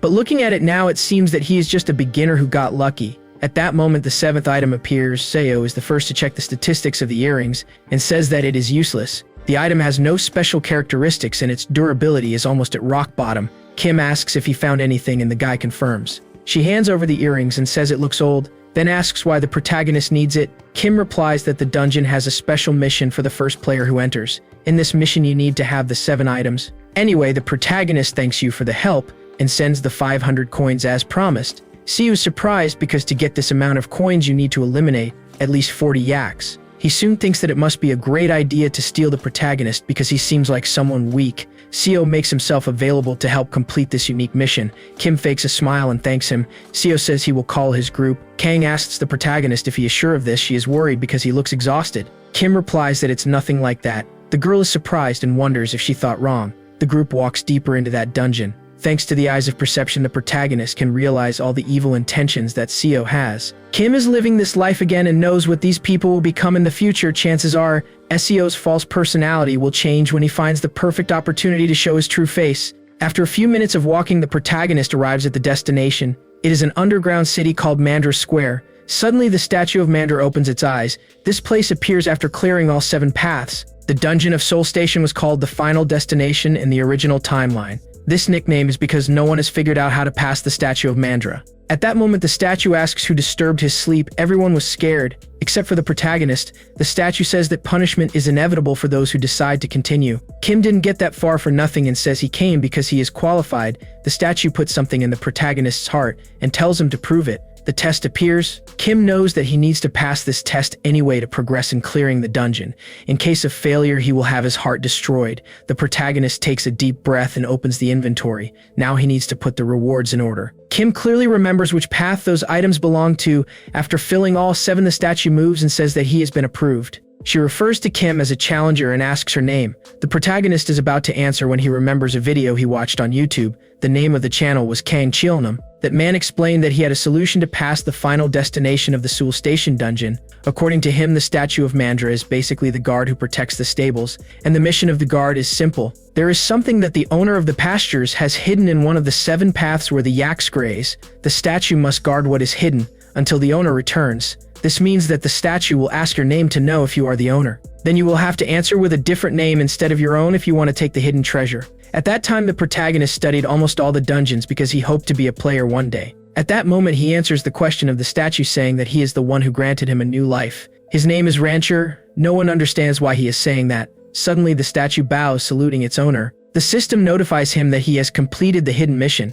Kim gives a satisfied smile as the guardians show surprise. Kang is happy, and the other players wonder why the statue is bowing. They haven't understood anything so far. Yuyan is also happy and says mentally that this only concludes that the protagonist is someone abnormal. The statue allows the challenger to choose one of the items he has kept all this time. Kim looks at the 3 options carefully and considers which one should work best in the next destination. Seo interrupts his thoughts and says that apparently he has won some special rewards. He congratulated the protagonist and said he couldn't see anything until now. Kim replies that it's because he has to wait. Seo gives a forced smile and says what will await him. The protagonist has his back to the group and uses the eye of perception. Kang is silent, waiting for him to finish his choices. At that moment, Seo directs an evil look at her. Kim soon realizes that the guy's first target will be Kang. Seo stares at it without fear of being noticed because he thinks the protagonist can't see since his back is turned. Kim tells the system that he chooses Mandra's gloves as a reward. The statue quickly delivers the order. Mandra's gloves have a special tolerance against poisons and protect the user from many types of infections. The statue says that he hopes this will be useful and help on his way. After that, the system notifies him that he has completed the Square of Mandra. They will be forwarded to the next scenario of the quest called the Forked Path. The Forked Path is the last path of the Seoul Station dungeon. If it fails, the dungeon will be broken. There are 2 paths and at least 1 player is needed on each path. Kang asks if they will go home after that. The protagonist firmly replies that she should keep her guard up and not leave his side. The girl agrees and starts to follow him. Suddenly, someone asks if they too go alone. Seo says that he thought he was cooperating well, then suggests that everyone split into a group of 2 to participate in the last mission. Kim replies that he and Kang will do the first path alone. The group can do the second path. Seo says that his answer seems very confident and asks how the protagonist can guarantee that only 2 people is enough to pass the first path. Yoo-hyun starts to get annoyed by the subtle threats that Seo is making. Kim replies that he agrees with and asks how he suggests doing to divide the groups. Seo replies that it would be better to have a group of 4 people on the first path and a group of 3 people on the second. As the team of 3 people is smaller, he chooses the King of Fist to balance the group. The next Seo suggestion is that the protagonist is in the same group of 3 people as the King of Fist. Kang will be in the group of 4 people with him. The girl doesn't have a very good feeling hearing this suggestion. The protagonist touches her shoulder and looks like he's going to agree, but the next moment he changes his mood and says he hates all this. Seo asks why he said it and Kim replies that the explanation is simple. Kang is like his younger sister, and he doesn't plan to leave her alone.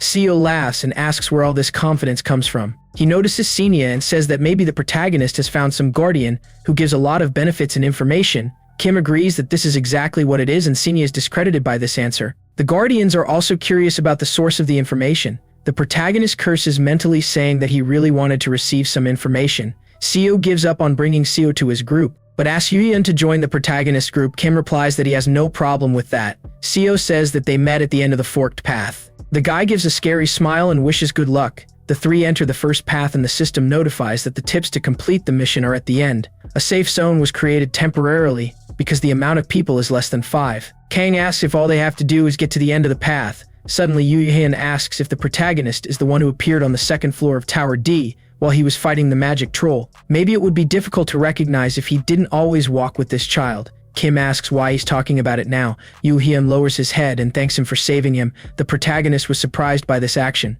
Yoo-hyun says that he is hero. If the protagonist hadn't lured that monster underground, surely he wouldn't be alive. The truth is that the protagonist only ran because he was trying to save his own life. Yoo-hyun asks for a chance to return the favor. Kim realizes that his status is showing sincerity. The protagonist never thought he would be the hero of the King of Fist. It seems unbelievable. Yoo-hyun even says that he will call him Big Brother, but Kim replies that they are both the same age. The King of the Fist says that he doesn't care and will call him that because he saved his life. The protagonist agrees while Kang watches the scene with a smile on his face. After that, the 3 go back to the mission path and find a crystal. Kim realizes that the item is still intact and tells the other 2 to sit down, because then they will have to do something very tiring. Yoo-hyun asks if they can really sit here. The protagonist replies that it is a temporary safe area, so there will be no problems. For now, it is better to conserve stamina when making a dungeon raid. Yoo-hyun complains about the difficult words that the protagonist uses. Kang tells the King of the Fist that it may also be his younger sister and asks what he should call him.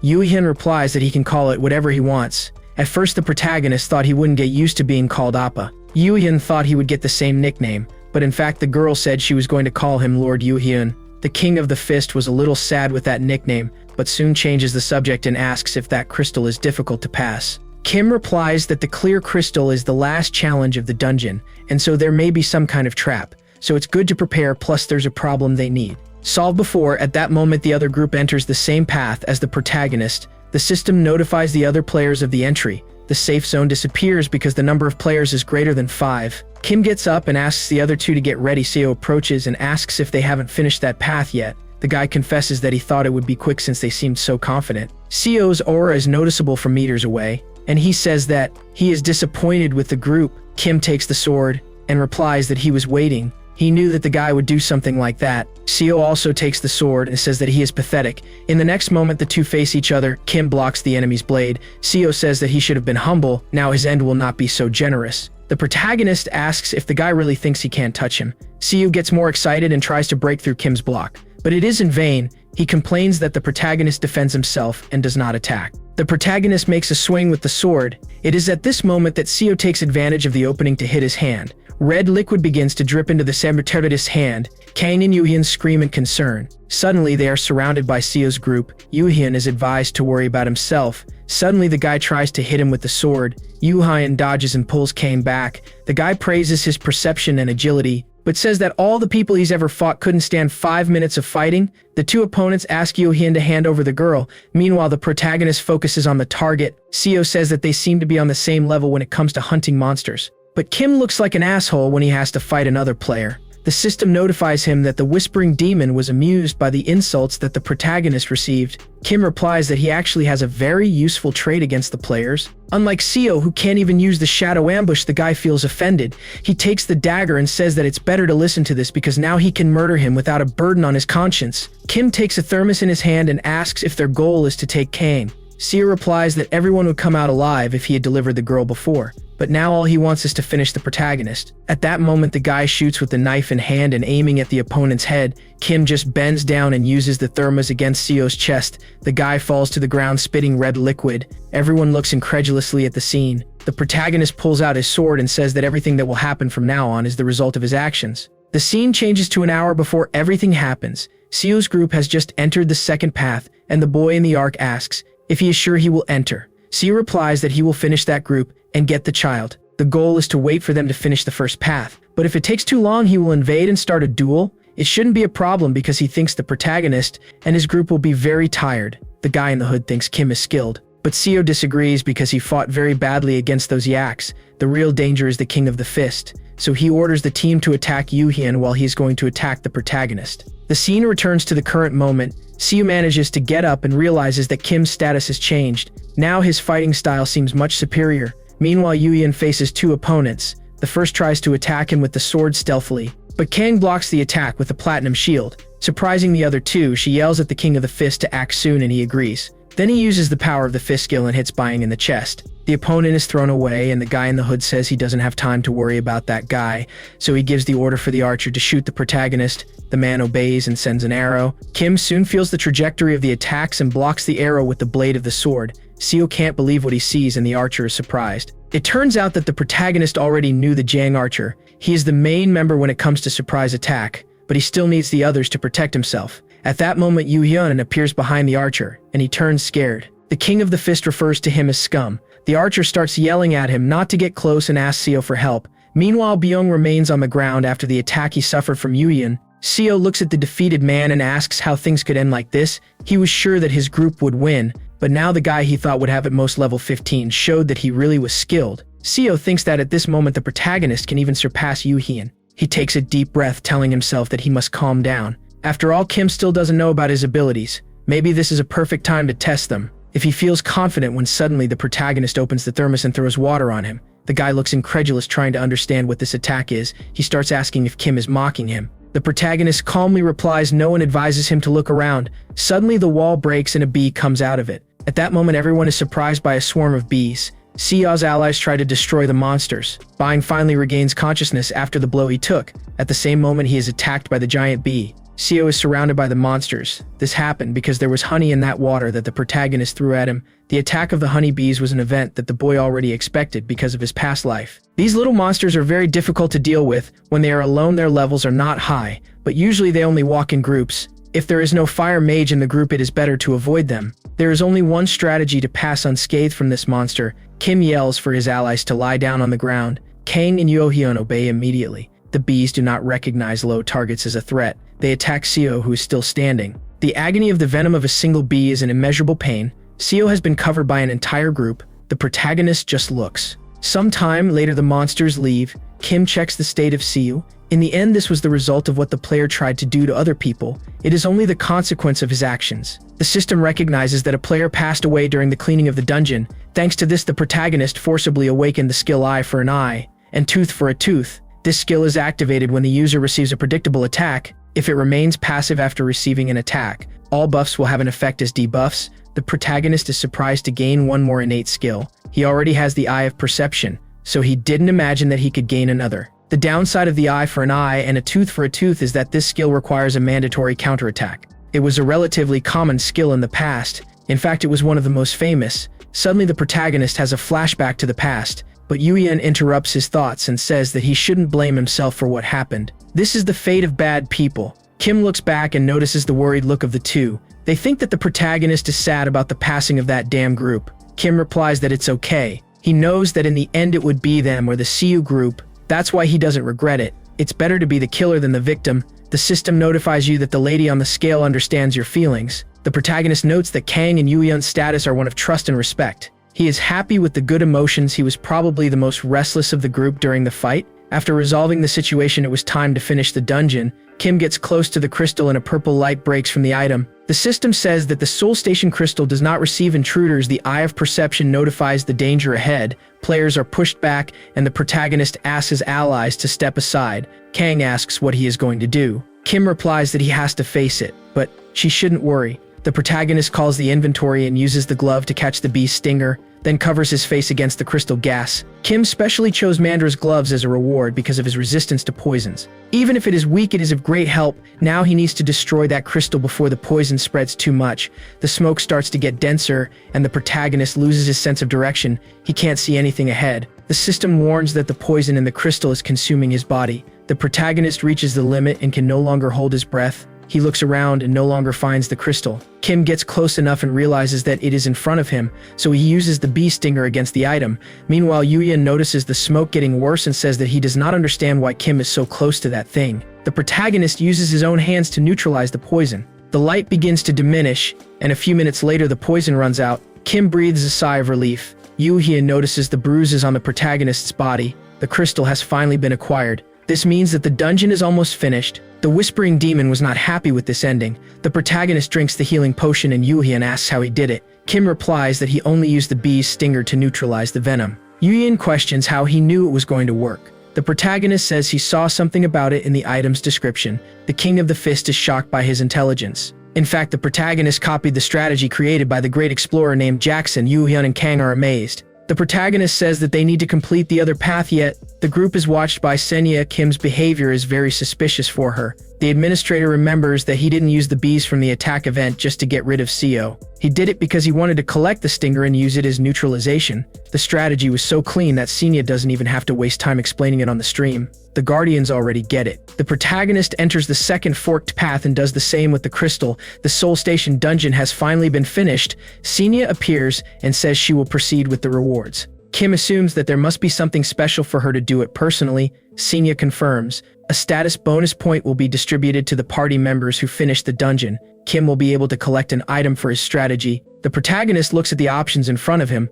Gold would be a great option if he could turn it into money. It's almost 4 kg of gold. Kim is thoughtful because it's very tempting, but he reminds that for now, the rights of the players are not yet protected. This means that he will have to leave a part to pay the tax. In the past, the gold was seized as an excuse from the police that an item from another world was dangerous. Kim says that it is completely unfair, but these are the laws of the initial stage. Unfortunately, there is no way to turn this gold into money without having to pay the government, so he chooses the Type 8 recovery elixir as a reward. The Guardians do not understand his choice. The system announces that the dungeon will be sealed. Days later, Kim and her sister travel on the bus. He asks her what she thinks about moving house. Hayoung asks if he got rich out of nowhere. The protagonist replies that he saved a little and saved about 100 million. His sister angrily asks if he drank. Kim understands why she doesn't believe him. 100 million is an amount of money that his family has never seen in his life. But there is a reason for him to get this money. That Type 8 elixir that the protagonist chose as a reward was very effective against a specific disease.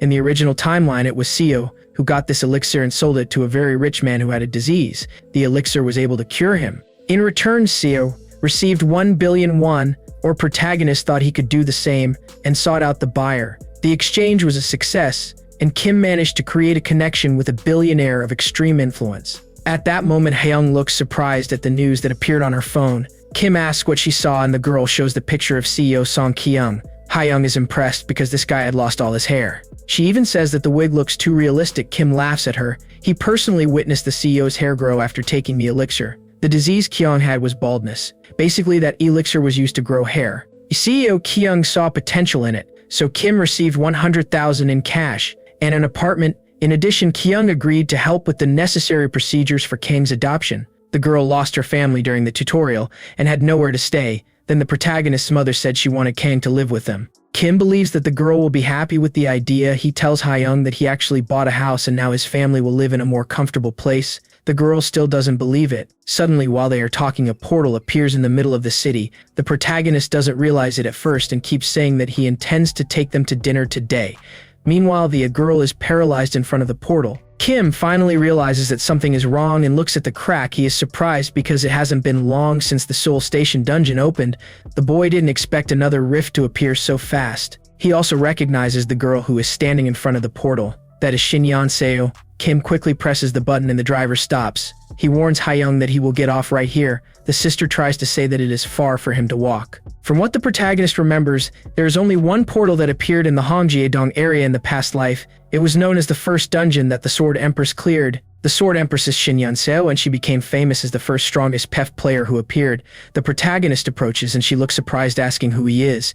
Kim replies that he is also a player and can see the portal. He is surprised because when he met the Sword Empress in the past life, she looked extremely threatening, but now she only looks like an ordinary girl. Shin looks at him with a smile on his face and is happy to find another player. Kim takes the opportunity to look at her statuses, then warns that if the dungeon is not finished in time, the monsters will start to leave. Shin replies that he heard this from the intermediate administrator. This has not happened yet, because all the dungeons that have appeared have been cleared. The protagonist adds that he has heard that players who clear dungeons can accept the existence of dungeon breaks. If this happens, the monsters will be released. Shin heard of a player with the title of tutorial finisher and assumes that he was the one who cleared the dungeon at Seoul Station. The truth is that so far no dungeon has broken, because the protagonist used his knowledge to finish before everyone else. But in the past life there have been several breaks. Several players have passed away in the process. For now the protagonist can cope, but in a while there will be so many portals that he won't be able to clean it himself. Shin replies that he is sure that the tutorial finisher can clear this portal, but she believes that it is not enough. The protagonist finds it funny. In the past life, Shin surpassed Yoohyun and Peep.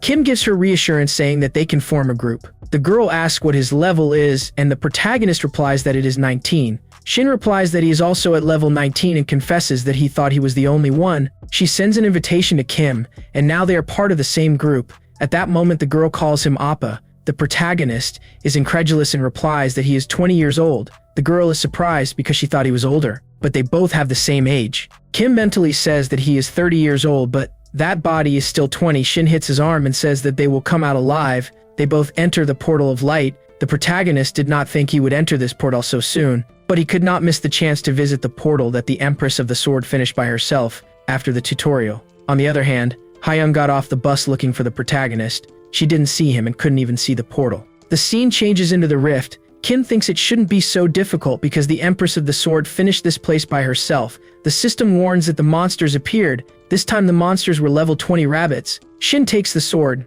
and says that these things are so big that they look like bosses. The protagonist thinks that these rabbits are not so powerful. The biggest feature is that as soon as they judge a target as a threat, they run away at full speed. Kim says that the best thing to do is to finish them all off with a single hit, then asks if she can do that. The girl replies that she has the perfect skill for it. The protagonist was able to see her single hit skill. Shin rushes to the attack. The blow is very fast and the system warns that the monster has been destroyed. Kim admires the skill of the future Sword Empress. In addition, he also notices that her behavior changes when she enters combat. At first, the protagonist was surprised because she looked like just an ordinary college girl, but now Shin has taken on the personality of a battle-obsessed woman that he remembered. The protagonist also helps by eliminating some rabbits. These monsters give a little work because of the speed, but the defensive attack is very low. The girl looks carefully at the protagonist and then asks if he has come here before. Kim replies no. She tries to argue, saying that he eliminates these rabbits with a lot of falsehood, but the protagonist remembers that she eliminated several with just one hit.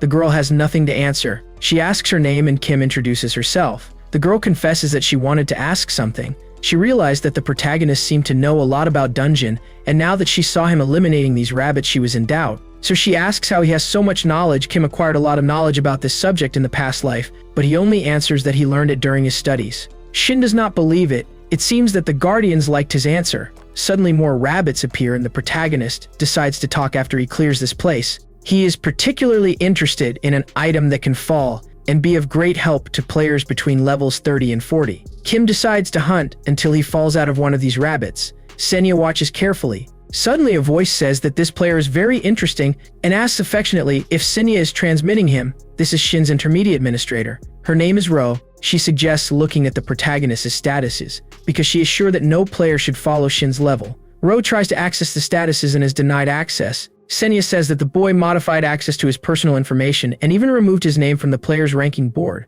Ro is shocked and asks if she told him about access. No administrator should have told that. Sena replies that she didn't tell anything and didn't violate the commandments. Ro finds it scary that he is making use of the system and says that someone like that is very dangerous. She can't hide the fact that transmitting it must give a lot of money and asks permission to do it when Sena is not there. But the administrator replies that this is not possible because she has already made a contract with him. Ro shouts an administrator can only do this 3 times and asks what she will do if the protagonist fails. Kim continues fighting while the women talk. At that moment, one of the rabbits drops an item that catches the boy's attention. It is an iron sword created by a high-level blacksmith. It has excellent durability and attack power. The protagonist gives the sword to the girl. He says that she can use it if the sword is better than the current one. Shin thanks her and says that in exchange he will give the next item that falls. The truth is that the protagonist only gave that sword because it was not what he was looking for. Kim clearly remembers what will happen in the next 10 years and has a goal. He needs to retrieve an item. The protagonist focuses on eliminating those rabbits.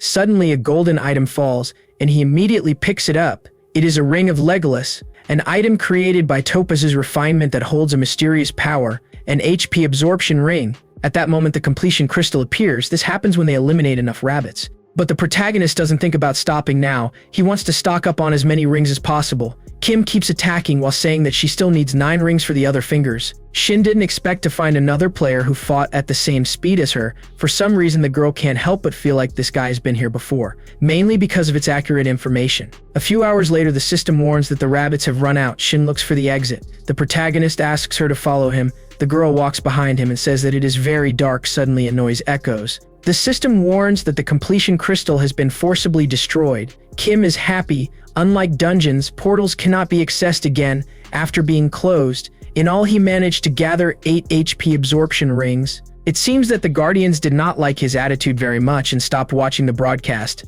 The protagonist understands that it can be boring to watch someone hunting for hours, but thought they would understand the reason for collecting the rings. At that moment, the exit appears. The protagonist thinks about what excuse he will use when he meets Hayoung. The two leave the portal and Shin is shocked when she realizes that he appeared in the same place they entered, but for some reason there is no passerby on the street. Suddenly a voice speaks to them. Ro thanks the Guardians for visiting her channel. The Guardian called True Master asked for a pep zone, and she decided she was going to do it. The protagonist recognizes the administrator who transmits Shin. Ro announces that the competitors of the Peep Zone is the genius of fencing and a player without identity with a lot of intuition. She asks the Guardians who they think they will win. The duel will take place in a pep zone, and the damage will be disregarded in the end. This means that it is impossible for there to be a fatal damage. The protagonist remembers that she heard of Roa in the past as one of the best administrators. She is skilled in talking to the Guardians, completely the opposite of Sina, who at the moment is without any communication skills. Shin asks if they will really get out of the arena alive. The protagonist replies that even in the worst-case scenario, she will remain alive. Any wound will be healed when the PEF ends. He confesses that he didn't think he would participate in a peep since he doesn't have any Guardians by his side. The Guardians are surprised by this statement. Ro is also shocked because Sina should have explained to the protagonist about the selection of Guardians, but it seems that so far she has not explained anything to her player. Ro decides that she will not tell because it is not her problem. She warns that the PvP is going to start. Kim says that she has a question to ask before. Ro is ready to listen. The protagonist wants to talk to the Guardian who made the request for the peep. He accuses the True Master of being in favor of betrayal. After all, he is promoting a fight between two people who trusted each other to complete the portal. The protagonist knew this Guardian called True Master because he was very famous in his past life. He was as famous as Shin's Guardian. The True Master has the same personality as the brave Lion King. Both want battles between players. The difference is that the True Master hates betrayal. This is the reason for the protagonist's response. At that moment, the True Master gives a temporary ability for Kim. Now he will be able to use the same unique move as Shin within the PEF field. Even so, the protagonist is not sure if he can beat Shin. He assumes that the girl's Guardian thinks he is weak. Kim tells Shin that he now has the same ability as her. He did not think he would battle the person who just helped him clear the portal. But it seems that the Guardian is curious to know who will win. Shin replies that he is too. She wants to see who of them will be victorious. He helped her with the sword a few hours ago, so she could see that they both had the same speed in the attack. This aroused her curiosity. Shin adds that she feels he knows everything, so she is eager to fight him. The protagonist agrees with the duel. The Guardians gather on the broadcast. Shin initiates the attack. Kim blocks and activates the Eye of Perception. He follows the trajectory of the movements and knows that the next attack will come from above to the side. In fact, this was all a bluff. Shin aimed at the neck, but Kim also blocked. Ro is open-mouthed at the level of the competitors. The Eye of Perception was the most incredible innate ability that the protagonist could achieve. It is thanks to her that he can perceive the opponent's movements in advance, but he does not know how to counterattack. Kim has few techniques with swordsmanship. In this case, there is only one thing to do. Shin continues to advance and says that he realized that he is not good with the sword. This is good because now she is going to fight seriously. The protagonist asks, surprised, if she wasn't fighting seriously. The girl replies that she held on. Even if they are not eliminated, there will still be pain like any cut. Kim realizes that the girl managed to read the limit of his ability. So the only way out he has now is to find out the exact time she will use the single blow. At that moment, Shin swings the sword. Kim lets out an opening and gets a cut in the belly. All this was part of his plan. He knew the girl would feel confident enough to try to stab. The next moment, Shin pushes the blade forward, but Kim uses speed to get out of her field of vision. She looks back scared, and the protagonist counterattacks by pushing the sword towards her. Shin falls to the ground and notices the blade in front of her face. The protagonist asks if she won and she says yes. The system notifies her that Shin has acknowledged defeat. Kim was the winner of the first PvP zone and received the title of first opponent. The title holds a considerable advantage on high ground against players. He also gained the light step skill, an ability that allows him to jump forward before the opponent notices, a formidable technique that does not require mana. In the past, it was Shin who gained this skill. The girl soon interrupts his thoughts and asks if he won't be happy. Because he won the prize, she starts saying that she was very excited and will even call her mother to tell her what happened. The protagonist feels that he is stealing the prize from the Empress of the Sword. It's a bad feeling, even if it wasn't intentional. 4 Guardians have shown interest in the protagonist. He believes it is because he now knows about the selection of Guardians. The brave Lion King makes it clear that he still hates him. The peep zone is deactivated, and they return to the city. The protagonist realizes that his wound has been healed. Suddenly, Shin asks for his phone number and he asks why. The girl replies that she wants to keep in touch because she liked him. Kim is a little embarrassed. He starts typing the number on the girl's phone when suddenly the Eye of Perception detects a danger. It is very fast and the protagonist realizes that he will not be able to swerve. The next moment, his sister slaps him with all his strength on the back. Hyung curses him by all names and asks how he could go around without telling anything. She searched for hours worried. Shin observes the family quarrel. A few hours later, the protagonist returns home. He is happy that now the family will be able to live in a better place. His mother and sister will not. They believed him until he delivered the documents of the new house. Now the protagonist's only concern is that this life is progressing too fast. In the past life, the cataclysm began worldwide on May 11th, 2018. More than 20 million people passed away around the world due to the tutorial fields that appeared. The world news gave the name of new technology to the items that players brought from the dungeon. So far, everything is according to the notes that the protagonist made. If it continues like this, in 3 days, dungeons and portals will appear all over the country. Kim knows that it is impossible for one person to solve everything. In the end, he is just an ordinary player with notes from the future. Kim look at the note he has for June 16th, 2018, and it reads that 6 people will be murdered on the mountain route. The killer is unknown. The protagonist closes the notebook and says that he knows what he will do today. The scene changes to the Iwang Mountain. Kang gets tired of walking so much and asks what they came here to do. The protagonist replies that they came to hunt some monsters. Kang thinks it's strange because any ordinary person could end up with those slimes. Kim says she's right and reveals that they are looking for the lycanthrope. Kang widens his eyes. Meanwhile, in some part of the mountain, 3 women walk and talk about the events that happened in Jongno. They fear that something like this will happen in other provinces. The woman in the yellow clothes says that she just saw another monster. She even thinks about capturing the slime and selling it, but is advised to let it go because she is not a player. The woman agrees that she has no ability to deal with this new technology. Suddenly, they hear a noise and stop. One of the women says that she felt that something jumped on top of them. The protagonist lands on the ground and runs towards the women. He is sure that they are part of those 3 people who were murdered on the mountain. The women get scared and try to call the police. The protagonist asks for silence before they wake up that being. The alert is no use because the women are afraid of Kim and continue screaming. At that moment, the lycanthrope is woken up. They all run in fear, but the one in yellow clothes ends up falling on the way. Kim pulls her close to a rock. He followed the bloodthirsty feeling to find the lycanthrope. The problem is that this feeling is emanating from another source as well. It seems that there is something more powerful than the lycanthrope. At that moment, the wolf jumps on top of him. Kim leaves the sword ready. Suddenly, the bloodthirsty aura exudes from the back of the lycanthrope and the protagonist says that he finally found it. He passes by the wolf and encounters a white-haired creature. Kim uses the light step skill and the title of Excellent Hunter. The fusion of the two makes the boy go unnoticed. Thanks to this, he hits the enemy in the belly. The system presents the monster as a six-tailed fox. The protagonist did not expect to find something like this outside the dungeon. At that moment, the fox runs away. Kim is a little worried because the six-tailed foxes are difficult monsters that fall into the category of the spirit type. They use stealth and ambushes with the help of spirit magic. The protagonist does not understand why this fox appeared now. Meanwhile, the lycanthrope takes the opportunity to hurt someone else. This time, Kang intends to deal with the wolf without the help of the protagonist. The girl can't help but feel fear. Suddenly, the wolf howls, releasing a pressure on the opponent's body. Last time, Kang had to crawl because of the effect, but now it's different. The system notifies that the anomaly didn't cause any effect on his body. The lycanthrope soon hits the platinum shield. Kang holds the wolf's arm and thinks about what the protagonist would do if he were in his place. Suddenly, the monster uses the other arm to hit her. Kim arrives in time and plunges his sword into the monster. Kang takes the opportunity to use his punch. The lycanthrope is thrown and falls to the ground without vital signs. The protagonist feels that it was easier to deal with this thing. The monster would have been eliminated quickly if it wasn't for the six-tailed fox. The women are still in shock for what happened. The person who had his arm amputated didn't resist.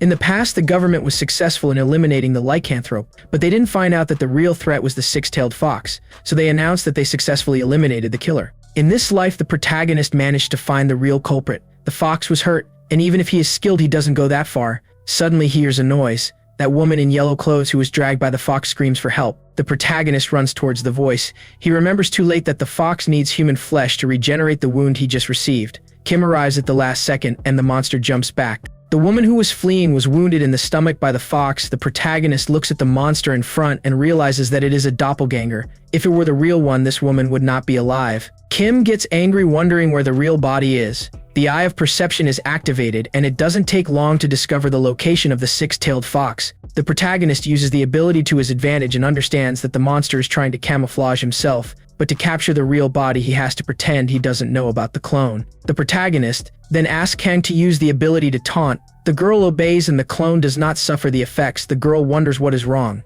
Kim tells her not to stop until she gets his attention. Kang continues to provoke the beast and succeeds. She faces the clone's mouth. From the beginning, the protagonist realized that this clone was a duplicate of the real body. The statistics were divided between the two bodies, so eliminating the clone was not an option. The real body would take the opportunity to escape. Kim buys a dagger in the inventory. Her perception indicates the path of the true body, and the protagonist throws a dagger with all his strength. The action aroused the emotions of the guardians. The real fox looks at the dagger and the clone disappears. Kang asks what the protagonist did and remembers that he heard a scream as if someone had been hit. Kim hurried to finish off the six-tailed fox. The system notifies the guardian, surprise, and delivers a new item. Kim receives a tail and is happy because he will be able to use it in the dungeon that will appear later. The system congratulates him on reaching level 26. At that moment, a support helicopter begins to fly over the forest. The protagonist realizes that someone managed to call the police and says that he needs to get out of here as soon as possible. Sena appears and asks her level. The protagonist replies that she can scan and find out for herself. The administrator does this, and he notices her wings trembling.